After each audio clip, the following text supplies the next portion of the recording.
Welcome guys, welcome to দেবাড়ি। বিছানা গোছাচ্ছি, ব্লগটা স্টার্ট করলাম 11টা 25 বাজে।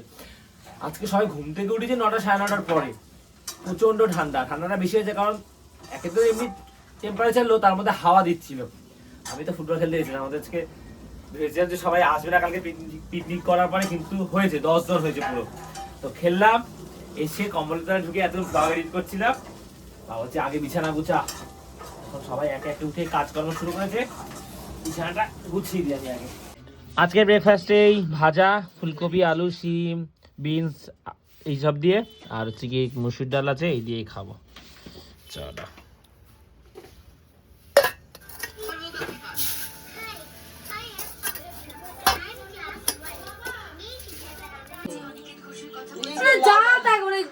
এখানে তো হাজার একটা জামা প্যান্ট, আমার জামাটাকে পুরো নষ্ট করে দিলে। একটা পছন্দের ড্রেস তুমি সব জিনিসই ভরো কেন? না সত্যি বলতে এই জামাটা ভরার কোনো মানে আছে? আমার পুরো মনটাই খারাপ হয়ে গেল। আহারে আহারে আহারে, দিদির গিফট করা সুন্দর জামা। জামাটাকে পুরো মা নষ্ট করেছে। এই জামা কিনে দেবে আমাকে, জামা কিনে দেবে? এই জামা টাকা দিয়ে দেবে 2000 টাকা। আমি জানি না কেন, কিসের জন্য? তোমাকে তো আমার নামে দোষ দেবে না, আমার জামা তুমি ধরেছো কেন? তুমি ভরে আও কেন? জামা তো পরে ভরে আও কেন? মাইয়াডা পড়তে যাচ্ছিল, জামা দিয়েছে। এই জামাটা আমার এত পছন্দ, আমার এই জামাটার একটাও জামা মানে পুরো এই জামাটা আমার নষ্ট করে দিল। আমি সেদিনও ভাবছি এই জামাটা পরে একটা ভিডিও বানাবো। তাপ্তি পরে দিয়ে জানা, তাপ্তি দে। এগুলো কি করলো? জামাটা এইখান দিয়ে কাটলো ইঁদুর। এরকম তাপ্তি দিলে আর আগের মতন থাকে? দেখ আমার এ মা বলে তাপ্তি দেবে। দেখ এইখানে দেখ পুরো ডিজাইন, পুরো জামাটাকে নষ্ট করে রেখেছে। ভাত খেয়ে উঠেছি, আর কাকিদের ঘর থেকে পিঠে এসছে, বড়া পিঠে, আর এখানে দুধ পুলি, ভাজা দুধ পুলি। কুকুর চোর খেলা হচ্ছে, ডবলটা হয়ে গেছে, বলছে চোর দেবে না। এইবার কাটবে, 15টা আছে ডবল, 3টে 4টে 5টা। ওকে দিস না রে।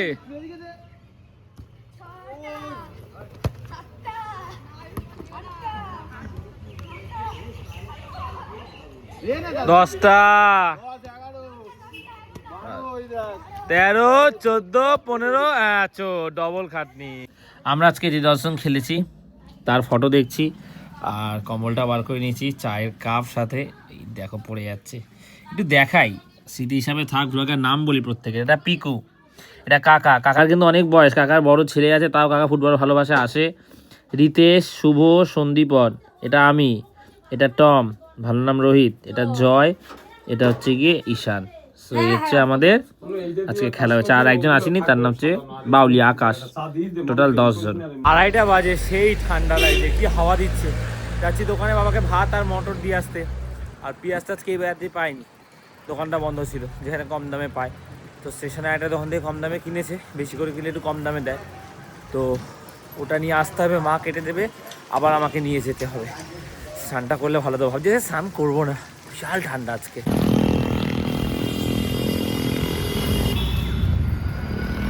তুমি সোয়েটার এনেছো? হাওয়া দিচ্ছে খুব, দাও।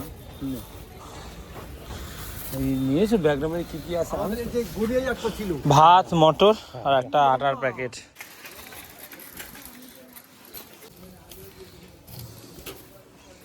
তাড়াতাড়ি পেঁয়াজটা কেটে দাও, বিশাল ঠান্ডা বাইরে। ধরো, এটা অন্য ব্যাগ। 3টে বাজে, ভাবছি একবার স্নান করবো না, কিন্তু স্নানটা করে এসছি। আর কিভাবে স্নান করছি সেটা তোমাদের দেখাই। চোখ দিয়ে জল কাটছে, কারণ মা পেঁয়াজ কাটতে বসেছে। বাবার দোকান যাবো, এটা নিয়ে নিয়েছি। একটু রোদে যাবো, মাঠে বসবো, গায়ে হাত পায়ে তেলটা মাখবো। আর তার আগে তোমায় দেখাই কীভাবে স্নান করলাম। করতে গিয়ে আমার হাতটাও কেটে গেছে, স্নান করতে গিয়ে এই যে হাত কেটে গেছে। মা এই যে পেঁয়াজ কাটছে। আজকে মায়েরও চোখ দিয়ে জল বেরোচ্ছে, কারণ একটু বেশি পেঁয়াজ আজকে, শীতকালে তো পেঁয়াজ একটু বেশি বিক্রি হয়, ওর জন্য। এই যে মা মোটামুটি অর্ধেক পেঁয়াজ কেটেছে, এখন অর্ধেক আছে, কিন্তু থাকা যাচ্ছে না ঘরে আর। আজকে মায়েরও চোখ দিয়ে জল। শীতকালে কি পেঁয়াজের ঝাঁঝালি বেশি হয়?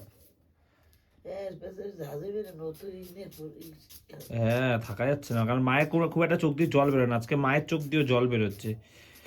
এই যে দেখো এই লাইনটা দিয়ে এই জায়গাটা পরিষ্কার করতে হবে, বস্তা পড়ে আছে, এর নিচ থেকে এসে জল এখানে চলে এসছে। আমি দেখাই আমি কিভাবে স্নান করেছি আজকে। যে আমি এই জায়গাটা বসে স্নান করেছি কত কষ্ট করে।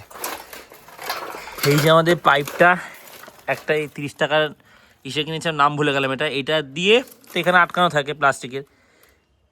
এইটা হচ্ছে কি ভেঙে গেছে এইখান দিয়ে।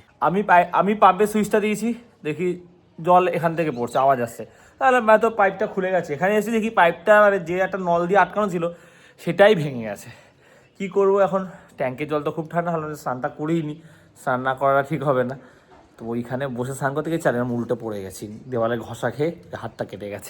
আমি পুরো উল্টে পড়ে যাচ্ছিলাম, কোনো রকমে এই দেওয়ালের ঠেকনা দিয়ে আমি আটকে গেছি, নাহলে টিনে ফিনে পড়লে আরও কেটে যেতে পারতো।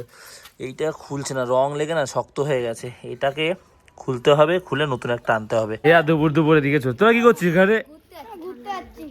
ফুটবল খেলবি? ফুটবল খেলবি কখন? দুপুরে কি দিয়ে ভাত খেলি?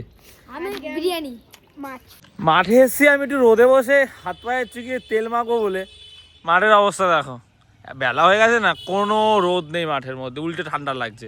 গেছিলাম রোদে বসে বলে ও মাঠে রোদ নেই, উল্টে হাওয়া দিচ্ছে। ভাবতাম যাবো, ও মা আমি ভাত খাবো না, আমার পেটটা ভরা পিঠা খেয়ে, তুমি ভাত খেয়ে নাও না মা, তোমাকে ভাত বেড়ে দিয়ে যাবো। লাউ কাটছে, লাউ রান্না করবে বিকালবেলা। ও কেন এখন বসে বিকেলের বাকি 4টে বাজে, রাঁধে আমি ভাত খাবো, ওই খেয়ে ডালিতে ভাত খেয়ে দিচ্ছি। তুই বাবাকে ভাগ্যিস ভাতটা দিয়ে এসেছিলাম, নাহলে এখন হচ্ছে কি কত দেরি হতো, তোমার দেরি হয়েছে, বাবা কষ্ট পেতো। তুমি তো না এখন ভাত নিস না, পরে ভাত নিয়ে যাস, বাবা বলছে ভাত টাত কেন নিয়ে এসছিস, এখন তুমি খাবে কখন? তাহলে দেরি হয়ে যাবে হেঁটে গেলে, না হলে যা ঠান্ডা, এরকম হাওয়া দিচ্ছে, সাইকেল চালিয়ে যাওয়ার কোনো ইচ্ছা নেই, জোরেই চালাতে হচ্ছে, আসতে চাইলে দেরি হয়ে যাবে অনেকটা। বাবা পেঁয়াজগুলো ভাজবে, শীতের বেলা তো তাড়াতাড়ি ভাজে। উফ, আজকে ঠান্ডাটা সবচেয়ে বেশি। হাওয়া দিচ্ছে বলে দুদিকে আটকে রেখেছো? খুব হাওয়া দিচ্ছে, তুমি কিছু পড়োনি কেন? ভাত খেয়েছো? বলে এখনো ভাত খানি, ভাতটা আগে দিয়ে গেলাম, দেরি হয়ে গেছে। আর ওই পুট্টির লোকটা কি বললো বলো না? কালকে আসুক দেখি, দেরি করো না, আমি তারপর ঘুরতে যাবো, ওখানে আরো 10-12 দিন দেরি হয়ে যাবে। বাড়ি যাওয়ার আগে খেলা দেখতে এসেছি ঠান্ডায়, দারুণ খেলা হচ্ছে। আমি আর খেলিনি, দেরি হয়ে গেছে আর পায়েও একটু ব্যথা। গোলকিপার খেলছিল, উঠে গেছে। হ্যাঁ কাজ থেকে খেলতে নেমে গেছে। ভালো খেলা হচ্ছে আজকে। এই যে আমি এখন সাইকেল চালিয়ে যাচ্ছি, ঠান্ডায় জমে যাওয়ার জোগাড়, বিভৎস ঠান্ডা আজকে, আর খেলা দেখা যাচ্ছে না, ওই জন্যই বাড়ি যাচ্ছি, প্রচুর ঠান্ডা লাগছে। এই যে আর একজনকে দেখো ভাত টাত খেয়ে, কখন ভাত খেয়েছো তুমি? খাই থালান দুই আইসি, থালটাকে ধুতে হয়? তোমার ঠান্ডা লাগছে না ওইভাবে বসে আছো মা? আমি তো যুব সমাজে খাইছিলাম, ভয়ে পালিয়েছি, এত ঠান্ডা লাগছে। এই এখন আমি এই সন্ধ্যাবেলা খাইবে একালে 8:30 বারো পড়লাম আবার। টুপি বড় টুপি। কাকি এই কইছে যে আপনি দুইতলা বসে আইয়ে দুই দিহানে যাবে, আইয়ে দুই। হ্যাঁ তা তুমি ধুতে, ঠান্ডার মধ্যে পড়ে যাবে, স্লিপ খেয়ে ওখানে, তুমি কথা শোনো না। আমি এসে কম্বলের তলায় ঢুকে গেছি, মাথায় টুপি, গলায় এটা পরে নিয়েছি, বিশাল ঠান্ডা, আমার যা ঠান্ডা লেগেছে। ও তখন তো ড্রেস থাকবে, আর মানিয়ে নেবো শরীরের সাথে। মানে আরে তো আমাদের তো ড্রেস থাকবে, এখানে তো এরকম কড়া ঠান্ডা পড়ে না। তুই তো কিছু কি আর কিনবি না কিছু? হ্যাঁ কিছু কিনবি আর শীতের? দেখি। ঠান্ডা লাগবে তো বাবা, ওটা পাতলা, ওটা পাতলা। সো গাইস এখন বাজে হচ্ছে গিয়ে 10টা, আমি আর মা শুয়ে পড়েছিলাম, কখন ঘুমিয়ে পড়েছি কোনো ঠিক নেই, এত ঠান্ডায় কোথাও বাইরে বেরোনি, প্রচুর ঠান্ডা প্রচুর, তার মধ্যে যে স্নান করেছি ওরে ভগবান। যাই হোক, এটা ইসিয়ে থাকবে যে আমি এই দিনও স্নান করেছিলাম। সব ব্লগটা শেষ করছি, ভালো লাগলে লাইক করে নিও, যে বাড়িতে প্রথমবার আসলে একটু সাবস্ক্রাইব করে নিও। তো আজ এতটাই, আবার কাল কথা হচ্ছে। আর হ্যাঁ, রানী আর মায়ের দুজনেরই হচ্ছে গিয়ে এখন কথা চলছে না, সেই সকাল থেকে দুপুর থেকে, মানে মায়ের ভুলে মা ব্যাগে ভরে রেখেছে, জামাটা ছিঁড়ে গেছে, ইঁদুরের পছন্দের জামাটা, ঠিক আছে, ওই জন্য খুব রেগে গেছে। যাই হোক, ব্লগটা শেষ করছি, ভালো লাগলে লাইক করে দিই। ইঁদুর আমাদের সেই জামা কাটা ছাড়লো না এখনো, আগেও কেটেছিল সে বহু, আবার আজকে আমি এবার রানীর পছন্দের জামাটা কেটে দিল। যাই হোক, চলো টাটা।